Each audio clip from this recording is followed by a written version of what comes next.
Welcome back to Next Third, Best Third. I'm David Fenwick, founder and host, and I'm joined again in studio today with my dear friend Seth Dahl. Seth, again, thanks for being here. It's always so much fun to talk with you. Same here. I love it. Yeah.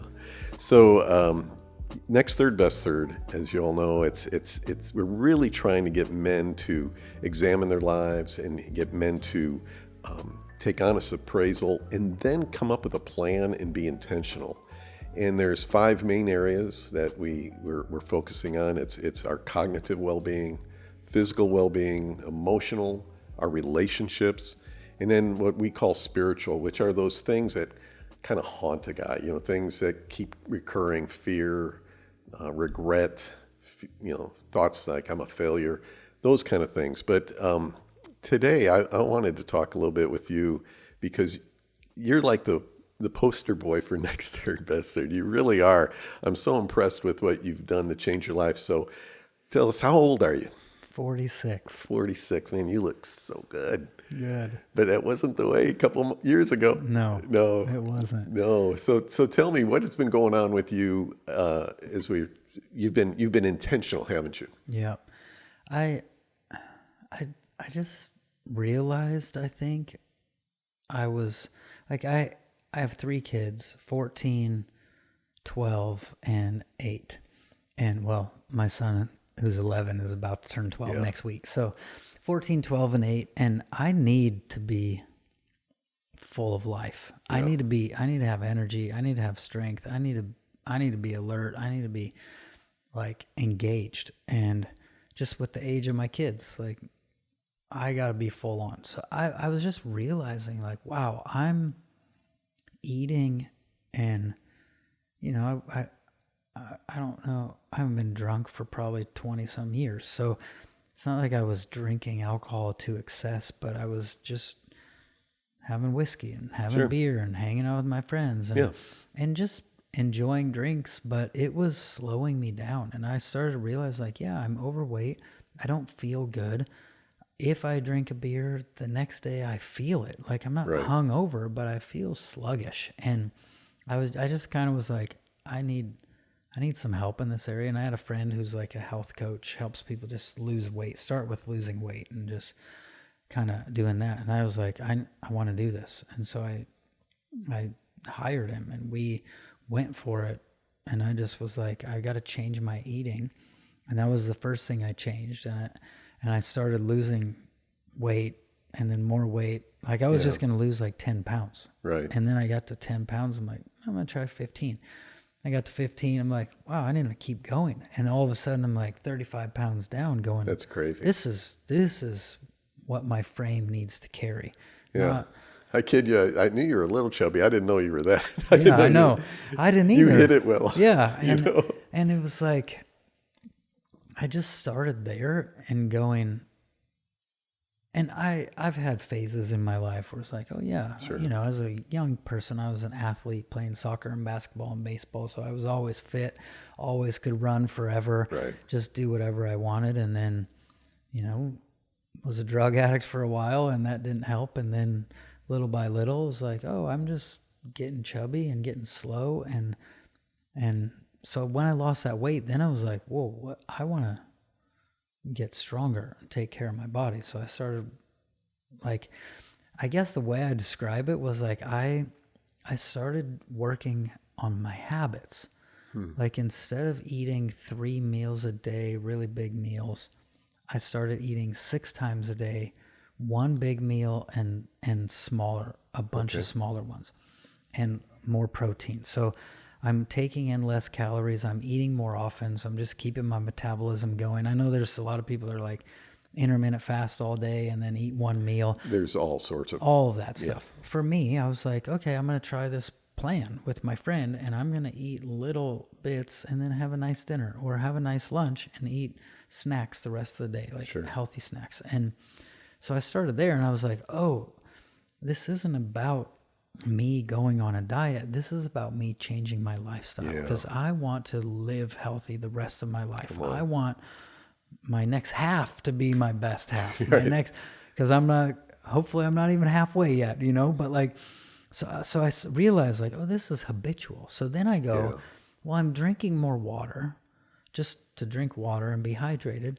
And so I have to pee a lot. So what if I just put my pull-up bar near the bathroom in the closet, because my bathroom is by the closet, and every time I go pee, I'm going to do like 3 pull-ups and a couple squats. So I'd, all of a sudden it's like, wow, I'm doing 30 pull-ups a day and 20 squats because I have to pee so much. It's so funny. And then it's like, oh, I can do this on an airplane. So I'm on an airplane flying, like, oh, I got to pee. So I'd go to the bathroom and then I'd squat in the bathroom. I'd do like 10 squats in the bathroom. Nobody even knows what I was doing. I still do it. Like I was doing exercises on the plane flying here today. That's not crazy. squats, something else. But I'm like, I worked it in little by little by little by little. And that's what I realized with habits is, because here's what's crazy too. Once a person hits 35 years old, up to 95% of everything they do is habitual. Wow. We have our thinking brain, our feeling brain, and our habit brain. Now, other people have different names for those, but most of what we do, like you wake up in the morning, you have the same exact routine, you get in the shower, you do the same thing, you scrub your body the same way, you brush your teeth at the same time, shave, everything is just out of habit, so you don't have to think. And so in order to change habits, for one, they need to be probably easy, because the harder it is to do once, the harder it is to do consistently. So for me, it was like, okay, well, I started with just changing my habits around eating. Cool. I set my timer, and every 2 hours, I'm like, yeah, I'm hungry. Oh, it's time for me to eat again. I'm going to eat a little something. Beef stick, some cottage cheese, protein, and I'm just going to make it the next 2 hours. And then, I got to pee a lot. I'm going to do a couple pull-ups. I'm going to do a couple squats. I'm going to do a Turkish get-up with my kettlebell on the ground. I'm going to do 1 Turkish get-up on each side. So I was starting to play with it, but I was like, this is easy. Yeah. I can do 3 pull-ups a few times a day. And then I'm like, wow, I'm feeling better. I'm getting stronger. Okay, so that's kind of the approach I took, was I wanted to change my habits. I realized the habits I'd been operating in weren't serving me very well, and I needed to change them. I started with food, and then I started working in these little habits of, like, I didn't start with, I got to go to the gym 5 days a week for an hour. Like, no, I still don't do that. But I started with 3 pull-ups and a couple squats every time I go to the bathroom. I told you about a book that I read when I was 50, and it was called Younger Next Year. Yeah. And for me personally, if I was to say, hey, I'm going to start working out, I'm going to go to the gym, I wouldn't do it. It was it's just too much. It's just, I'm not that disciplined. Matter of fact, I'm not disciplined. Well, I'm much better than I used to be. But what I got from that was, hey, if I've got this goal of just being better next year, I can do steps to get there. And that's what you were talking about, and we shared that earlier, when you and I were talking. Is I just started doing those same things, right? I just started putting in action some things, and I didn't beat myself up if I didn't go to the gym. Yeah. I didn't beat myself up if I ate cake, but I was making those changes. So here you are. When did you start that? Was it before you moved? Yeah, before I moved, a little bit before I moved. So it's been probably a year and a half. Right. Maybe not even a year and a half. I've been kind of working on my new habits. So in a year and a half, you've dropped this 35 pounds. You look, you're strong. I know you're sleeping better, right? And you're getting up much more alert. Yeah, that's another thing I started working on too, was like, I don't turn my phone on till 9 o'clock, and I turn it off at 8 o'clock, and I read either a real book by candlelight, because my wife and my daughter love candles. So okay, well, you got a candle, and we have these little soft lamps that aren't blue light. They're just like the soft yellow, like natural, like it would be a candle. So we either have these little lanterns that we can turn on, or the candlelight, or I read on a Kindle. I have a Kindle that doesn't have any blue light, so I can read books at night and fall asleep that way, rather than like blue light hitting me, news, social media hitting me before bed. So that as well. But sleeping better, everything is totally better. In the last year and a half, I think I'm at 22,000 kettlebell swings and 2,200 Turkish get-ups. I was the same. I realized, like, once I started, I was like, I need to find a workout plan that works for me. Yeah. I run 2 businesses from home. We have 2 kids that are in homeschool. My wife runs a business from home, and our other kid goes to school. And we have a cow, and we have a horse, and we have chickens, and we have chickens for meat, and we have dogs. And I can't drive 15 minutes to a gym for an hour and come back. It's just not realistic for me. So I was like, I got to find this. And I found the guy who actually introduced the kettlebell to America, basically, great Russian guy, made it mainstream here. And he has this one workout plan that is kettlebell swings and Turkish get-ups. And Turkish get-ups are, I mean, it's basically a full body workout. They basically said if there's only one exercise you could do the rest of your life and that's all you were allowed to do, what would you do? The get-up. So that's basically, for people who don't know, tell us about it. It's laying on the ground. You lay on the ground on your back. You have a kettlebell. you roll it over here so you have it. You press it up, and then once it's up, you come up to your elbow, then you come up to your hand, and you're holding it up here the whole time. You come up to your hand, then you swoop your leg under, and you get to a standing position like this. Then you go all the way back down. But it's designed. It has all the movements all the necessary movements. Like children need to learn to roll over and crawl. Like, oh, you're on your knees. You're standing. You're like, it's all worked in. There's a book called Outlive by Peter Attia, and Peter Attia is great. It's a great book. You need to get this book. But he has this concept of, why a man should be working out no matter what age, right? To start working out. Big proponent. He was a cancer research in Johns Hopkins, and but he talks about, and I'm not going to use the term properly, but it's create a decathlon for every decade of your life. Things that you want to do in every decade. And think about this. So let's say the decade of your 80s. You want to be on the ground, be able to get on the floor and play with your grandkids and get up. Yeah. That's one thing of your decathlon. You want to be able to walk upstairs and back down the stairs, right? Yeah. That's part 2 of your decathlon. I mean, simple things you want. And man, I thought about that, and that is such a cool thing. That is. So like I'm right in that point right now where I'm trying to figure out what are my decathlons in every next decade, know. Right now, thank God, I'm in really good shape for my age, and so I'm knocking it out of the park. But man, I want to be like when I'm hoping to live to 100, at least. And but in my 90s, I want to be able to. Actually, I want to be able to like run 100 yards. Come on, how cool would that be? Yeah, you'd be the coolest 90-year-old there is, right? Yeah. So I have one of my neighbors is 91, and this guy. Like he comes over because there was mold in our house. He would come over to our house. He's crawling around under the house. Yeah. The church had mold, so he replaced the whole floor in the church. Like this dude is so old compared to a lot of people. Yeah. And he is still functioning. He just put up a fence. And he's like, last year he got Lyme's disease. And he was so sick. And he thought he was going to die. Like he was like, this is going to kill me. And he just shows up at the church one day, and the pastor's like, Ralph, what are you doing? You got Lyme's disease. He said, well, I was laying in bed, and I was thinking, if I don't get out of bed, I'm going to die. So I'm getting out of bed. And he's like, here I am. What do you got for me to do? And he just, like the dude helps with all the hurricane stuff. He goes with the teams to go help with disaster relief. He's as handy as any of the 50-year-olds out there. And he just never stopped. Yeah. So he's like, he's not working out. But this dude's like, oh, you could still do a floor at 90 years old. You could replace a floor. Oh, you could work on the roof. Right. Oh, you can build a house if you wanted to. Like this guy.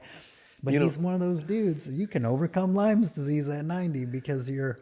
Well, it's being intentional, but what it also is, it's not being complacent, and complacency sets in guys, 46, 66, it's very easy to find ourselves where it's just easier not to. Yeah. And so you get complacent and there's that comfort. Comfort is a big thing in America. We go out of our way to be comfortable. Yeah. We spend billions of dollars in this country to be comfortable. Yeah. Yeah. And nothing wrong with that. I want a good bed. I want to be comfortable. I want to sit in a I comfortable. want an air conditioner. Yeah, right. But at what cost? And where's it going and robbing us instead? I think I love that the disciplines that you're doing about turning, the phone off. I mean, that's uncomfortable to some guys. It is. Yeah, because then you gotta figure out what you're gonna do besides the phone. I was thinking just a second ago, like thinking about that in the term of like the decathlon with, I want to be at 80, I want to be able to play with my grandkids and walk upstairs and all that stuff. Like in essence, that comes back to like your dreams. Yeah. Like what's my dream for the next 10 years? My dream is to be able to play with my grandkids or go up the stairs or whatever. I had a friend, she helps people with dreams like this, like they're not dreams at night, but dreams with their life, dreams of the heart. And she had a dream in the night one time, and she's walking through a store and she is looking at the price tags, and she's like, the price tags are all her dreams that she wants to accomplish, that she wants to fulfill in her life. And she's looking at the price tags and she keeps picking up the price tags going, I can't walk out of here with this dream. It's too expensive. And she go to the next dream, and she knew what they were. Like, if I go after this, it's too much. It's too costly. I'd rather be comfortable. So she goes to the next dream. Oh man, it's too expensive. And she hears God say in her dream, turn the price tag over. And so she turns the price tag over, and it's the cost for not pursuing it. And it was more expensive to not pursue it than if she were to pursue it and go after it. And it's like, we want to be comfortable, but a lot of times that comfort costs us way more later than if we would just be uncomfortable now. Like, I want to be comfortable playing with my grandkids at 80 years old because I was uncomfortable at 46 and 56 and 66 doing exercise and moving my body and taking care of my body and eating right. And now it's comfortable for me to play because I was not comfortable doing this for the last bunch of years. There's a cost either way, right? One of the things with the men saying to be intentional about your physical well-being, because it affects everything. We always said that it affects your cognitive, it affects your emotions, it affects then your relationships and your identity. Yeah. But there's a cost to eating healthy, right? It's more expensive to eat healthy, right? But there's a cost to eating crap. Yeah. Junk food. Yeah. And there's a cost to working out, right? It takes time, effort, but there's a greater cost to not doing it. Yeah. I was talking to a man, probably about 4 or 5 years ago. And I had started working out again, and I was at the gym. And there was a guy there, and he was on a treadmill, and we kind of hit it off, and we're talking, and he says, well, I can't lift weights because of my arthritis. And I says, no, you have arthritis because you don't lift weights. And he looked at me, and I said, research that. And I said, granted, there's some other things, inflammations and stuff like that. I said, but I think that if you started lifting weights, whatever it is, you'd find that your arthritis, he's still going to that same gym. He's working out all the time now. Come on. With weights. Yeah. And he feels great. One of the things I love about my dad is he's just worked out. Like he used to have a little bench in his garage, and now he goes to the gym. My dad is 80 years old, and he can play with the grandkids, and now he has had some hip problems and some knee problems and some shoulder problems. He's had to have a couple surgeries, but he still goes to the gym. And he's like, he asked me for help. He's like, what do I do here? And I'm like, okay, if you can't do that exercise, try it with bands, because bands aren't going to put all that pressure on at the beginning. They get harder as you go out, but by then your mobility is a lot better than way back here if you're trying to do certain exercises. And so he's like, I taught him how to do planks, and he's like, this is way better. I feel so much stronger in my pot. Like, so he's like planking and doing all these. 80 years old. 80 years old, and he's still going. I'm like, man, and my dad's in better shape and more clear cognitively than a lot of people I've seen in their 50s. So much research and studies are coming out now about dementia and Alzheimer's, they're calling that type 3 diabetes now. Yeah. And because it's tied to the inflammation, it's tied to the same things that cause insulin resistance and things like that. And but they're finding out that for cognitive well-being, working out is like the single best thing that you can do. I love that. You know, like getting your VO2 max up. Your VO2 max, if you can maintain that volume of oxygen maximum into your years as you're going, oxygen, we talked a little bit about this, you and I, earlier, but, you know, oxygen and the way it helps your brain, it brings healing to your brain. And then the second thing is lifting heavy weights. And one of the studies said that out of anything you can do to prevent cognitive breakdown and cognitive disease, getting your VO2 max is by far number one. Number two is lifting heavy weights. And those are two of the things that men, 45, 55, 65, for the most part in our country, just stopped. Yeah. They don't do it. And you know, so one of the things that I get when I talk to men about working out, especially guys my age, is they haven't done it in a long time, right? And I don't know if it's fear. I don't know what it is, but how would you tell somebody like that? What's something that you would inspire them to say, hey, get started? Because it's a lifestyle, right? Yeah. I would probably say just start walking. Yeah. Because sunlight's really good too. Like we need sunlight. Like get outside, walk, just walk. Let your body move again. Motion is lotion. And so like joints and stuff like that, they need to move. It's like you're saying, like you don't have arthritis. You don't work out because you have arthritis. You have arthritis because you don't work out. Like motion helps us start somewhere. I would say start really small. Start with walking. I have a lady I coach, a husband and wife that I coach, and the lady's like had this back injury for years and she hasn't really been mobile in years. And she was like, Seth, what do I do? I'm like, start with walking. Just walk. Just go outside and walk and start there. And then get some bands because she's really afraid of injuries. She's like, I don't want to get injured. I'm like, yeah, that's the thing you want to avoid because then you really won't work out anymore. Oh, I avoid injury, you know, because if I get injured now. Yeah. You don't recover as fast. Oh, no. And you might not get back to the place where you can do it. Right. Yeah, you have to protect that now. And so I like bands for that, and they're not expensive. They're cheap. You can get them at the house. You can even get, you know, it's now you buy anything and it's like, oh, I have a whole workout plan here on the app that came with the thing. That's right. Right? So like the bands are so good for joints because there's not all that pressure and it's lighter the closer you're in. So whatever you're doing with the band, it's lighter at first and it gets heavier. So you can control how heavy it gets. Whereas weights, it's like you pick up 70 pounds, it's 70 pounds no matter what. This is That's like, good. So I would say probably start walking, just move the body. Because that's, I think, part of why our society is here is we've become so sedentary. We just don't move at all. Like I have to be aware of like, oh, you know, I sat down all day working at my desk. Or today it's like, oh, I flew here and now we're sitting here. So like for me, I'm like, oh, every time I'm in an airport, I don't go up the escalators. I take the stairs. I'm the same way. And when people are sitting waiting for the plane, I'm walking, like checking out the food. I'm just people watching. I'm just walking around thinking about stuff. I'm like, I'm going to get 10,000 steps today before I even get to Texas.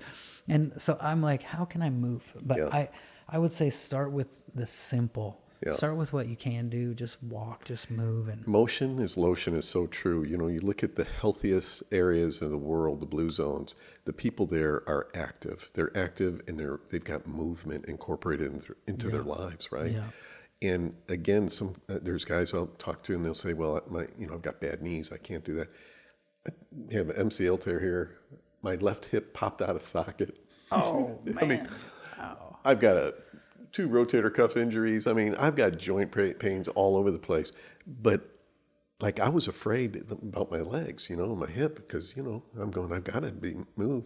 So I got real determined that I was going to increase my walking, you know. Yeah. And I do the same thing. I flew home the other day from Milwaukee, and I was at the airport in Austin, and a bunch of planes were all landing at the same time as middle of the day, and all these people have taken the escalators, go down to the lower level, right? And there's these stairs right in the middle, Yep. and I'm the one of Only two one. people. No, there's two Yep. people. There was me and a woman older than me. And as I'm going down, I passed her up, and I sit there and said, "You go." You know, it was so great to see her. You know, The doing same that. with me today. There was only one other person going down the stairs. Yeah. Yep. And I do it going up and down, but my point about it is I'm back now to where, I mean, I'm doing Stairmasters, I'm running. So I do on my treadmill now, I'll walk and then I'll do sprints. I couldn't do that a year ago, Wow. you know, so, but it's because I Started. moved. Yeah. I kept moving. That's it. Yeah. Yeah. Like we were designed to move. Yeah. Another thing I would say is, and this is really powerful, like there's a program, not trying to push them or anything, but there's a program called Functional Patterns. And what they start with is having people roll out their fascia, because fascia gets dehydrated, which is that layer underneath the skin that basically holds your whole body together. You know, you hunt a deer, you cut it open, there's that white layer. We have that too. And they have you roll out your fascia all down your hips, down the sides, insides of your legs. With those rolling. With a rolling ball or like a rolling, like a roller or a ball. And they take you up a notch the next week. But they have you start there. That thing changed my life. Really? Like it rehydrates your fascia so it can move freely. If you've been sitting for a long time, for years, it like loosens everything up as well. And there's a lot of trauma that gets stored in the fascia. Yeah. And what was crazy was one day I'm rolling out my hip and I just started weeping out of nowhere, weeping. And I'm having scenes, painful scenes appear in my mind. And I'm weeping and laughing at the same time. My whole family's like, "Dad, you okay? Husband, you okay? Like, what's going on?" I'm like, I'm great. But I literally was like, it was like emotional pain had been stored in my fascia and released, and my body became free to move again because of taking care of my fascia. So there's all kinds That's of programs really out there interesting. for that. I've never heard that. I knew, though, that our bodies stored trauma and pain. Yeah. Memories. And I think a lot of it goes into the fascia. And that's why people who hunch over and shuffle and stuff like that, that's a lot of it's not just bones, it's the fascia that's shaped the body to move a certain way. You know, you get an injury and your fascia locks up and it now shapes your body that direction. So fascia can be a huge deal. Yeah. Which it's not the same as stretching. It's like no, that's rolling totally these different. things Yeah, out. I had no idea. That's all new to me. So, yeah, stretching. I'm big onto that too. Yeah. But I think your point, if you find yourself and you're like, hey, I want to make a difference. I think if you just make that determination to set a long-term goal, I'm just going to be better. I think that's one that I would stress. Right. Yeah. I'm going to get better. Yeah. Better next year. Yeah. That's a good one. And then begin movement. Yeah. You know. Any kind of movement. Any kind of movement. Yeah. Do something to get started. And then try to create habits, right? Yeah, habits. Because we all got here from habits. Yeah. And the reason we're not doing anything different is we have a habit of not doing it. Have you seen that commercial? It's a Christmas commercial about the old guy who is in his lifting a kettlebell and then pushing it out, and his whole family for months is like looking at him like, what is he doing? And everyone, the neighbors see him keep lifting this kettlebell and pushing it out.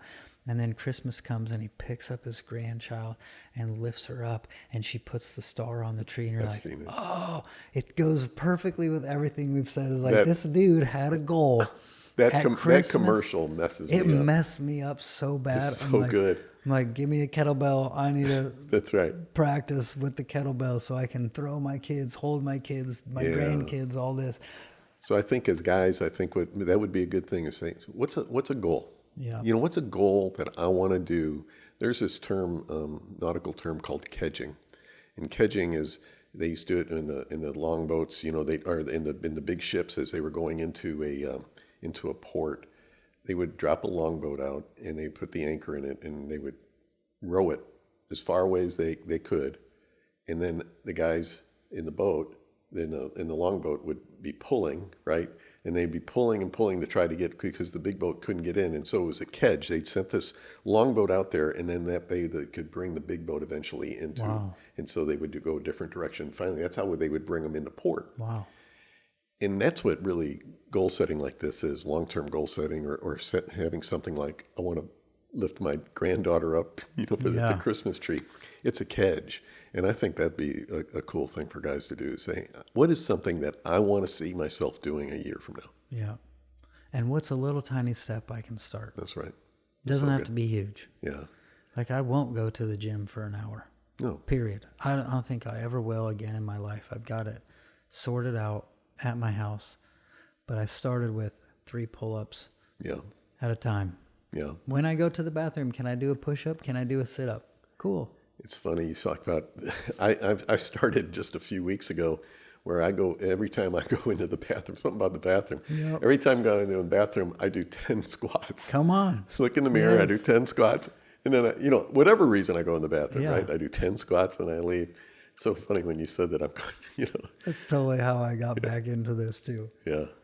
And I got myself now where I'm dropping down and doing as many push-ups as I can, at times, just randomly. I'll just say, I'm doing push-ups, whether I'm working, whether I'm at my place, whether I'm at, the office or whatever, sometimes I'll just drop down and do 20 push-ups, just for movement, just to do them. So come on. This has been so much fun. Yeah. And you look great. Thank you. Say, you're the poster boy for next third, best third. Yes. All right. Good. Well, I hope this inspired you a little bit.